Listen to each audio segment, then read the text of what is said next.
দারুণ কার্যকরী। আজকাল ফুটবলে আবারও ফিরেছে সেই লং থ্রো, রৌরি ডিল্যাপ, যেটাকে বিখ্যাত করেছিলেন 2000 সালের পরে গিয়ে।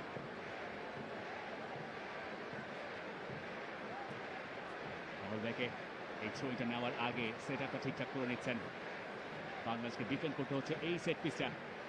বাংলাদেশ ম্যান মার্কের চেষ্টায়, হামজা সেখানে আছেন। এই ধরনের লং থ্রো ডিফেন্ড করা বরাবরই কঠিন।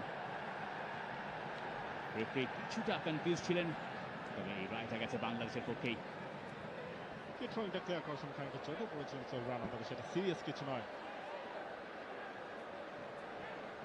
রাহুল ভেকে এবং সন্দেশ ঝিঙান মার্চে খেলেছিলেন বাংলাদেশের এগেইনস্টে। বাকি নটা ফেসেই নতুন, যেহেতু খালিদ সামি তিনি এসেছেন অগাস্টে, অর্থাৎ 1 অগাস্ট তিনি দায়িত্ব নিয়েছেন এবং তারপর তিনি ওই ফরওয়ার্ড প্রজেক্টের আন্ডারে অনেক নতুন